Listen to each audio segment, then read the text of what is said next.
Ah, yes. The cheapest Warhammer box of all time. What can we do with this? What the heck is an Orc?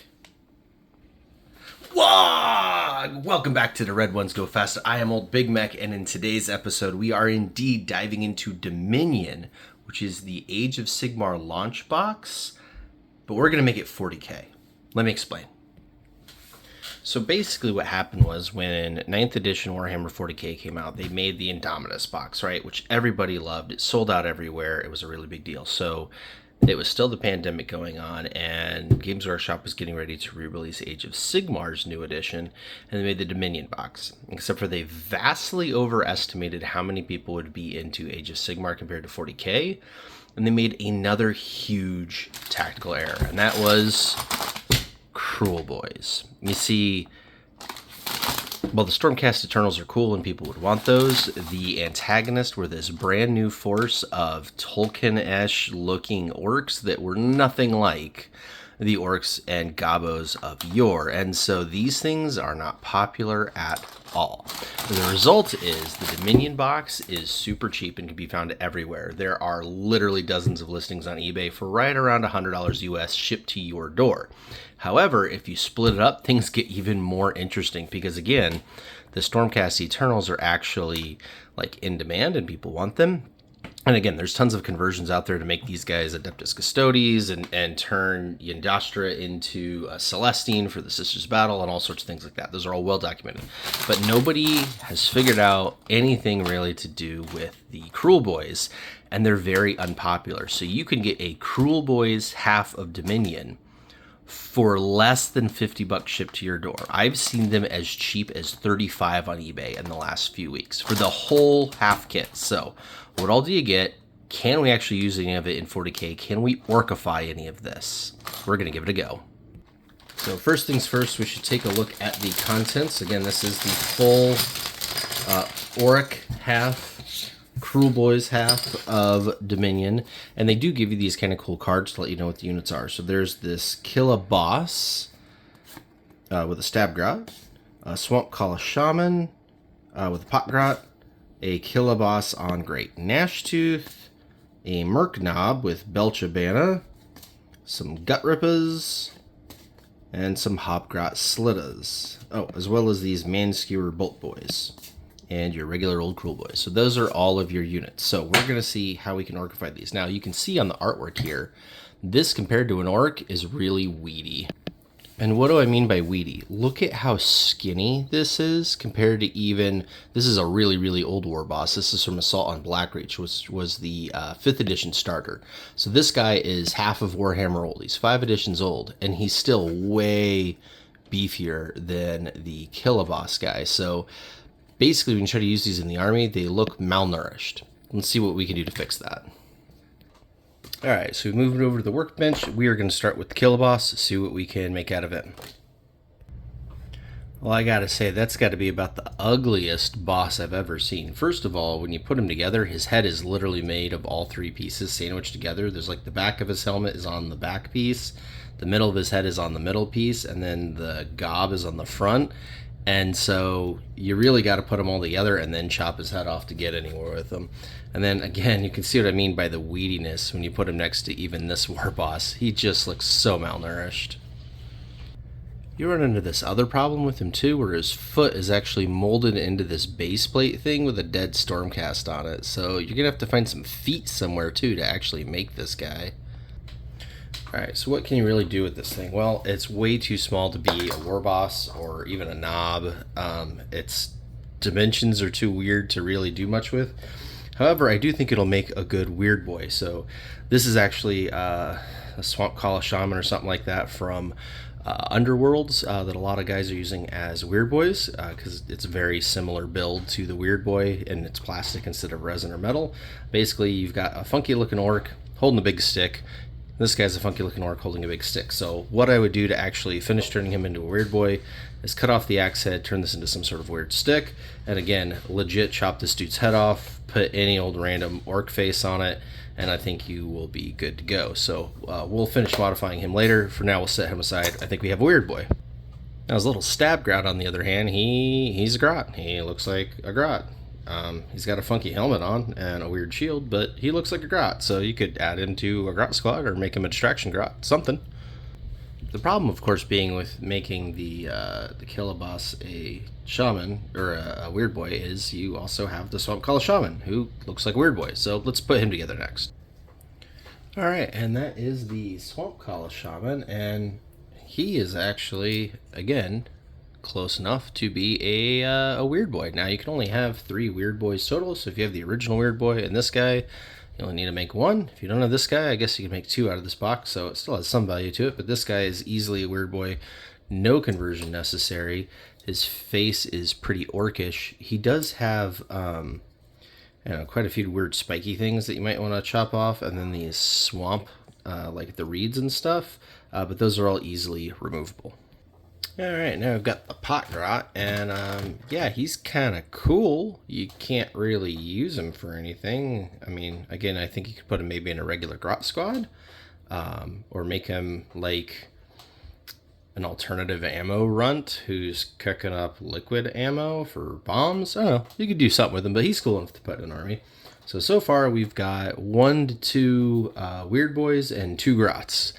We're not worth our 40 to 50 bucks yet, so hopefully the rest of this can give us some good orc.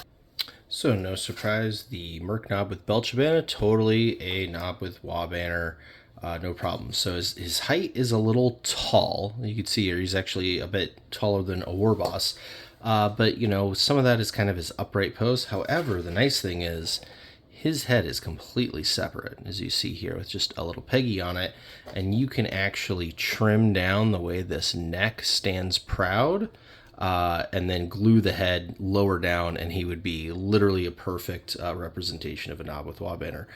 The banner itself kind of wild, kind of a little fantasy or beast snaggy instead of 40k, but again, you can chop off the heads that are on it, add some 40k skulls instead, and I think it'll fit in just fine. So that is a solid find. The Man Skewer Bolt Boys. I've been trying to figure out what I can do with these guys. Here they are on the sprue. They're large. They're like as big as a knob, but again, they're really, really skinny, which doesn't lend them to really look like much of anything in 40k. And the Beast Snaggers are even more bulky than the regular boys, so their aesthetic just isn't fitting. I'm not coming up with it. They've all got funky cloaks on. I think you might be better off selling this unit. I think this particular unit can get 10 to 15 bucks on its own, so at least it's money back in the bank for you. Alright, that brings us to the Hobgrot Slitta. So these are the grot equivalents in the Krule Boyz, and well, these guys have enough grotness in them to kind of work in 40k. These guys really don't. They're way bigger than a 40k grot, like by a lot, and their loadout is just weird. You can see they've got these great big banners, they've got these daggers, they've got all sorts of weird things hanging off of them.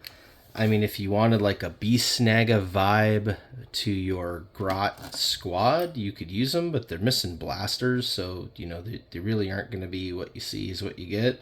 And again, the faces and stuff really don't. I mean, look at that. So you'd have to head swap a lot of them to really kind of get them to work. So, yeah, I'm starting to see why this set is so cheap and why nobody wants it.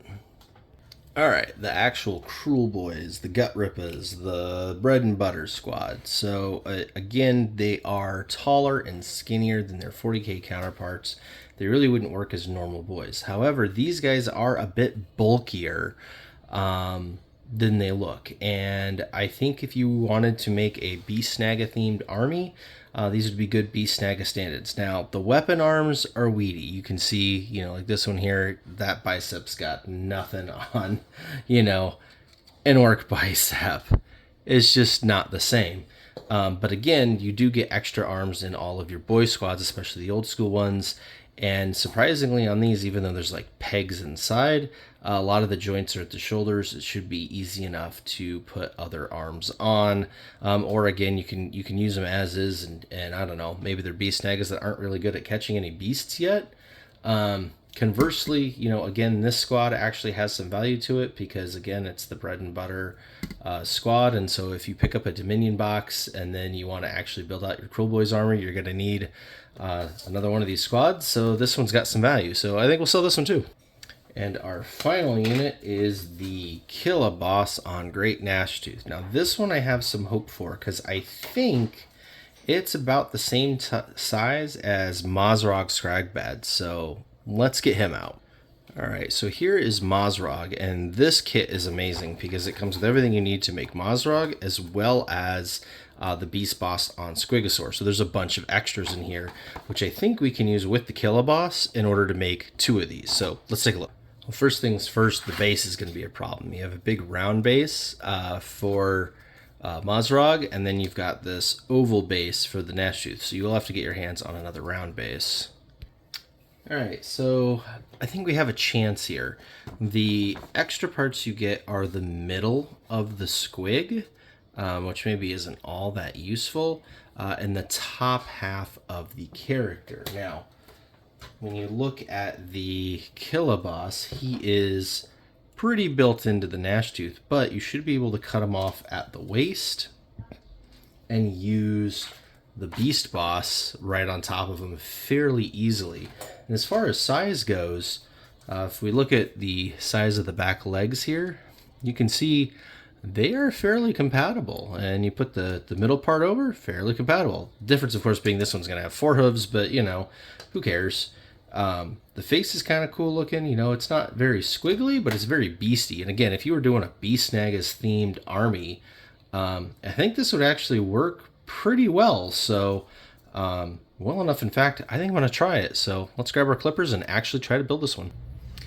Alright, I gave this thing the old college try, but man, I don't know. It's kind of lame. Look at the size of a squig's head and jaws compared to a Gnashtooth. I mean, this thing just isn't intimidating. It doesn't fit the orc aesthetic at all. The forelimbs is way odder than you'd think, and honestly, the fit on it is garbage. This whole neck fits in with this one little peg, and that's it, and so it constantly falls out. This thing's garbage. So what is my final verdict on the Krule Boyz half of the Dominion box? Frankly, even at 35 or 40 bucks, I don't think this is worth getting. Really, it comes down to you get 2 characters out of it. You get a Knob with Wah Banner, which, again, he's easy, but, I mean, you could buy him on his own for like 10 bucks on eBay, and I would just do that. Buy him, again, all you need is a head swap, and he's good to go. And a weird boy out of the Swamp Call of Shaman, and again, same thing, you could just buy him by himself. So I think I would hunt around for really good deals on these 2 guys and just get them, because you don't even need the grots with them, really. They're useless. So these 2 characters are the only thing of any value in this set for Warhammer 40k, to be honest with you. There's just no value there. So yeah, you guys know I'm kind of building this entire channel on how to do Warhammer for the cheap, how to convert things, how to make things into something they aren't. And man, even I can't really come up with a great use of the whole Krule Boyz half of the Dominion box.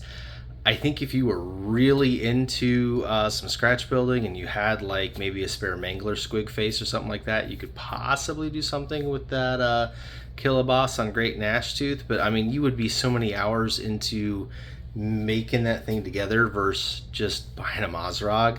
I don't know that it's worth it, even for the price.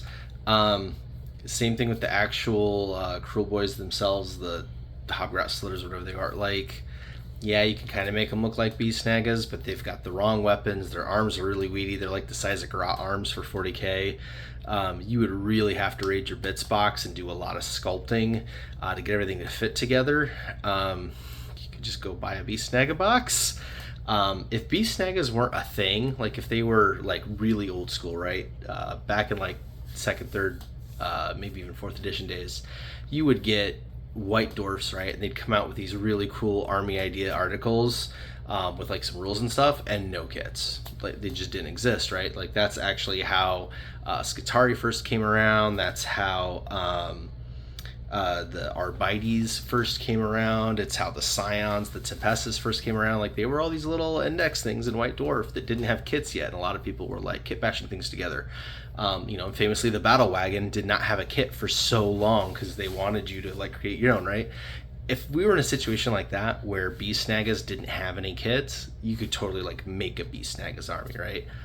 If you were to actually show up to a 40k game with this as your Beast Snagas army, I don't think anyone would think it's cool, to be honest with you, unless you really went hog wild with the conversions. But again, then you're so many hours into it, man. You'd be better off just doing the Beast Snag army from the kits. So again, I do think there are 2 guys worth getting. If you can get your hands on the Swamp Kala Shaman, he makes an excellent Weird Boy stand-in. He's the exact right size. He's on the exact right base. Like, I mean, you literally don't have to do anything to this guy to throw him in your army. He looks very much like a Weird Boy. And then same thing with the Merc Knob with Belzebana. He makes a great knob with Wabanner. Again, you can cut and change the skulls to your heart's desire, cut off his neck, glue a head on him. He's good to go. I'm going to change his weapon too, because that thing's just a little weird looking. But again, you could totally just chop at the elbow and get the whole arm, or chop at the wrist and just put a hand on. I'm probably going to, because this arm's a little weedy too, I'm going to chop at the hilt here and just put like a different axe on him. I don't know, I got to dig through my bits box, but I am going to use those 2 guys. I think they fit into the orc army just fine the way they are. But that's really it. Without getting into like some really serious converting work, there's not a lot of value there, and that totally makes sense because again, Dominion's been out for years now, and you still see multiple copies in stores everywhere. Warhammer stores have them. The independent stockists are stuck with a bunch of them. They are all over eBay, right around $100 shipped to your door for a full set. And again, most of that value is in the Stormcast Eternals half. People are paying like $75 for half for just the Stormcast Eternals because these Krule Boyz just really aren't worth much of anything.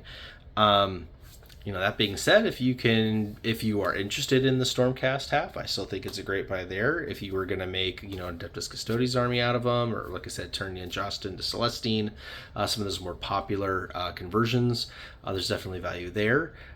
If you find somebody that's into Age of Sigmar in your local game group and is selling theirs like super cheap, like if you could pick up the Krule Boyz half for like $25, I mean, 2 characters for $25, I think is worth it all day long, and then figure out what you're doing with the rest. Hell, use them all for bits, right? Just an unlimited amount of bits. It's 10 32 millimeter bases that'll help you, convert some of your older boys. But yeah, at $50 or even $40, I don't see the value there for 40k conversion. So that's old Big Mac's try at it. I'm not big on the Beast Snaga stuff. I'm not good with that aesthetic. I'm more about the vehicles. Obviously, I'm old Big Mac, not old Pain Boss. But that's what we came up with. So take that information with what you will, and go out there and make your WoW even bigger. And we'll catch you in the next video.